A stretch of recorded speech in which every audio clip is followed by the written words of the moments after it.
دوستوں خاص طور پر قائد حزب اختلاف عمر یوب صاحب اور چیئرمین پاکستان تحریک انصاف برسٹر گور صاحب اور شندانہ صاحبہ اور ان کی پوری ٹیم کا شکر گزار ہوں کہ یہ ہماری بات سننے کے لیے ہماری درخواست پر یہاں تشریف لائے ہیں. ہماری باتیں بڑی واضح، کچھ باتیں تو سر آپ نے سن لی جب آپ وہاں پہ بیٹھے ہوئے تھے. دوبارہ میں کچھ باتیں یہ دیکھیں، 250 بندہ کا 250 خاندانوں کا روزگار ختم ہو گیا ہے اور یہ روزگار ایسے وقت میں ختم ہوا ہے جب حکومت کی طرف سے ان کو اشتہارات کا جو پیسہ ملتا تھا 2 ارب وہ بڑھا کر 6 ارب کر دیا گیا ہے. اور یہاں پہ یہ ایک بڑا ایشو ہے، جیسے ابھی بتا رہا تھا بول جیسا ایک ادارہ ہے جس کا 1 سال پہلے ان لوگوں کو فائر کیا ملازمتوں سے، آج تک ان کے بقایا جات ہی نہیں دیے. باقی بحالی سے دور کی بات ہے، وہ بقایا جات ہی دے دے. کانٹریکٹ میں بھی لکھا ہوا ہے کہ بقایا جات ادا کرنے. ویسے یہ تو ہیومن رائٹس میں بھی آتا ہے کہ کسی کا آپ نے پیسہ دینا ہے تو وہ ادا کریں. نوائب وقت جیسے اخبارات اور پرانے ادارے جو ہیں اور اس میں بہت سے ادارے ہیں جہاں کئی مہینوں سے تنخواہیں نہیں دی جا رہی.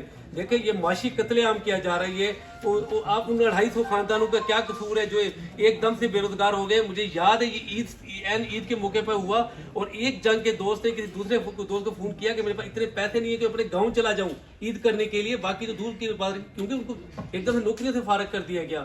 تو آپ لوگوں سے جو ہمیں توقع ہے، جو امید ہے، دیکھیں کہ انہوں نے ایک پالیسی بنائی، اناؤنس کی گئی کہ جی ہم تنخواہوں کو اشتہارات سے منسلک کرتے ہیں. پھر وہ کدھر ہے، کہاں پہ وہ منسلک ہے؟ ان کو تو اشتہارات پورے مل رہے ہیں.